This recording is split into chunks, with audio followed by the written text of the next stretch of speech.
everyone. Welcome to the shop with Cosmos, and here's to JPL's Lucky Peanuts. Hey, okay. Peanuts? Lucky Peanuts. All right. Just clarifying. I heard the other as well. Mean. You have to leave this in. Oh boy. That almost ended very poorly. Woo! Lucky Peanuts. Peanuts. Yes, not the other one. So I heard. Jesus Christ. One, just so you know. Eyeballs watering. Focusing. Game time. All right. So to properly tell the story, Liz, we're going to have to go back in time. So, of course, in May of 1961, John F. Kennedy gave his famous speech to Congress in which he said we want to go to the moon by the time this decade is out, basically. We're going to get to the moon. And so to land people on the moon, you have to do reconnaissance. You got to send scouts. In this case, the scouts was going to be robots. Go see where you want to land. You got to get close to it. Right. I was going to get there. You got to be close. You got to take pictures. You got to do reconnaissance, see what's going on. Yeah. So that's when the Ranger program was birthed. So the Ranger program was supposed to get very close to the moon, take pictures, and figure out where it's supposed to land. However, there were a series of problems with the Ranger missions. So Ranger 1, for example, in August of that same year, 61, there was a launch vehicle failure. It did not leave Earth orbit. Ranger 2, November, launch vehicle failure, did not leave orbit. Okay. They really gotta work on this. They gotta work on this escape velocity. Yeah, right. Yeah. Turns out you gotta go real fast. Ranger 3 launched in January of 62, radio contact lost, and it missed the moon by 22,000 miles.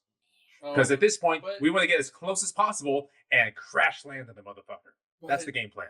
We were much closer than the first. We were closer, yes. Progress, right? Exactly. Ranger 4, the fourth mission, launched in April. There was a computer failure, and everything was lost. It hit the moon. Oh, wow. Okay. Well, that was its goal, sure, but no data was collected. So, Ranger 5, right? Radio contact lost.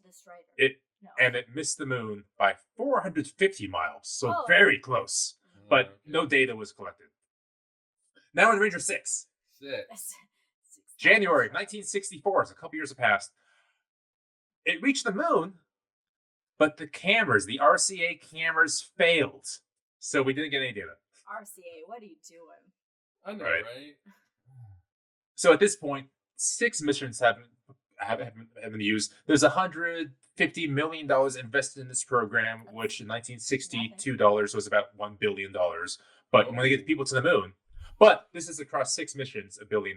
So okay, and no one has ever done this before. Yeah. But this pioneering frontier. Yeah, the horse and buggy stage. But this was the 6th failure in a row. So at this point, blame was starting to be cast. JPL, for example, the organization that was in charge of all these missions, was called a soft academic environment, and that it was a 100% failure. When it wasn't. Wait a minute. What's happening? We were losing a light. Our ring light was slowly tipping due to dogs. Dog interference. Continue.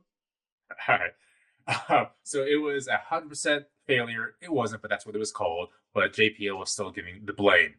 To the point where an inquiry was launched at JPL. We lost 6 missions. What the fuck's happening? And they found in Ranger 6, there was a 67-second period where the telemetry was turned on in the Earth's upper atmosphere.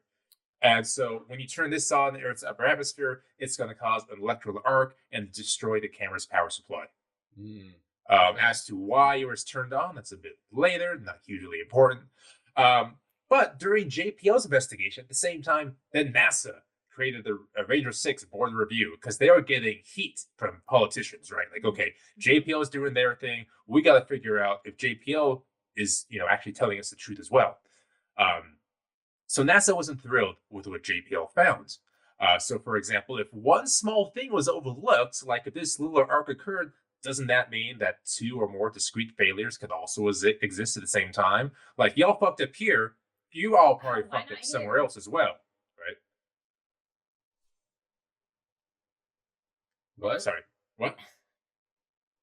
We good? Yeah, we're good. Okay. Okay.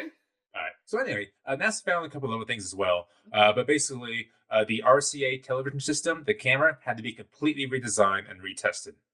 Okay. And then during this time, JPL is investigating, NASA's investigating, and then Congress began investigating. The worst. No. The In fact, to worst. the point where I found 2 separate newspaper comics about Ranger 6 program. Like, this is wild. This is all over the place now in 1960s. Oh my God. So Congressman Joseph E. Kurth from Minnesota, for you Jeopardy wizards out there, he was unimpressed by the philosophy of JPL. So he found the philosophy was, quote, shoot and hope it works. Wow. That's how he thought of How JPL. else to explore space?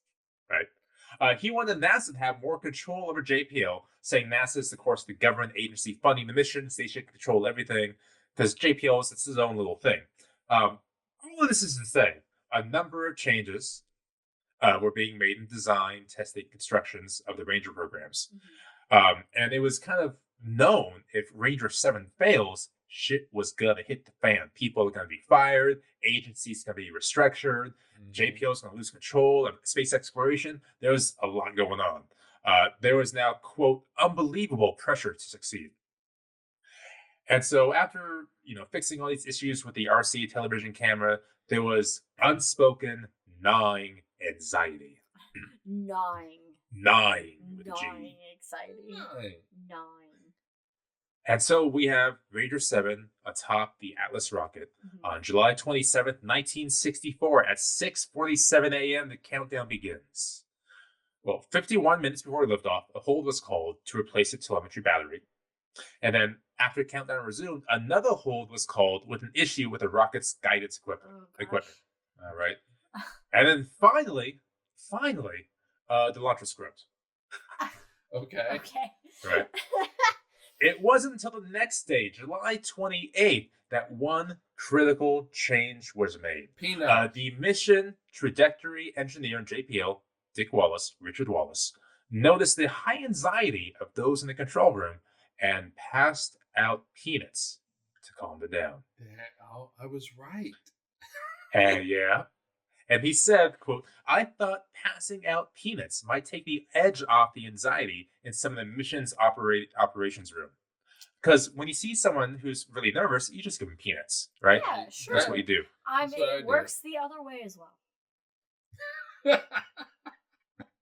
Peanuts. So at 12:50, the rocket roared to life, and it led to a successful mission and a first close-up of the moon by Ranger 7 with a working RCA television camera, thanks to the peanuts. And so since that launch, nearly every JPL mission had peanuts for launch and major milestones, except for 3 missions. The first, the spacecraft was lost, completely lost. Okay. The second, the launch was delayed for 40 days. Oh, okay. Peanuts. And the third time peanuts were not at the launch was Cassini. Cassini's first launch window, it was postponed. So it did not have the peanuts. It was postponed. Always but have eventually peanuts. Call Charlie Brown. always have peanuts. The Charlie Brown peanuts is another shot episode I will be doing in the future, or a full episode. We'll see. So with that, here's to the lucky peanuts at JPL. Cheers. Cheers, Follow us on everybody. all things.